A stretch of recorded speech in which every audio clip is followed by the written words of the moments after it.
Hi, and welcome to our latest snack size video. Today our video is about a difficult topic, and that is symptoms of child abuse.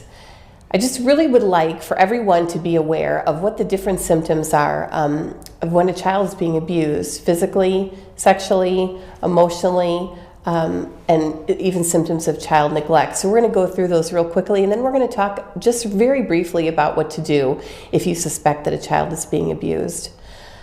First, I'd like to talk to you a little bit about physical neglect. Some of the symptoms for a child who's being physically neglected is that they have poor hygiene, maybe low body weight, dirty clothes, clothes that are inappropriate for the season. They may be very fatigued, and they may be constantly asking for food or even begging for food. Those are all symptoms of a child who's not receiving the proper care at home.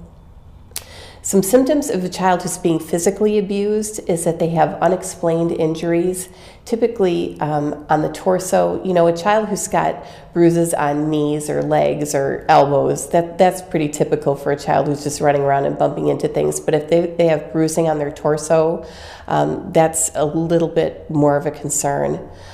If they're telling you that they're being abused at home, if they behave in really extreme ways, going from very quiet to very loud suddenly, maybe have a low self-esteem or seem overly apprehensive or are very quick to startle, those are all symptoms of a child who may be being abused physically. A child who is being sexually abused may have difficulty or pain when sitting or walking. They may have underclothing that's stained or torn or even bloody. Recurring urinary tract infections in little girls can be a symptom of sexual abuse.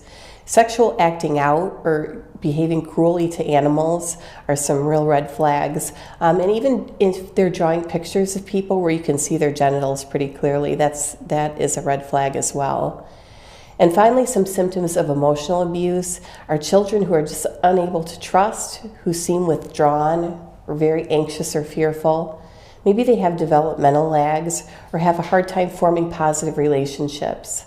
Those are all warning signs of children who may be being emotionally abused. Now that's just a really quick run through of things to be aware of. One of the things that may be running through your mind is, wow, you know, how can I differentiate between something that may be serious and something that's not so serious?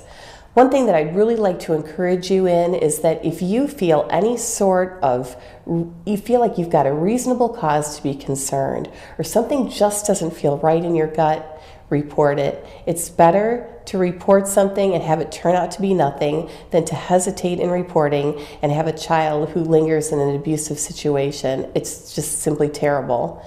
So if you have a reasonable cause for suspicion, you need to do two things. You need to contact law enforcement, call the police, and you need to call your local child welfare agency as soon as possible. Call both of those agencies right away. It no longer is acceptable just to speak to a supervisor. You need to contact law enforcement and a child welfare agency, both of them. And that way we can keep our children safe and protected. And that's your latest tip for raising kids in Christ.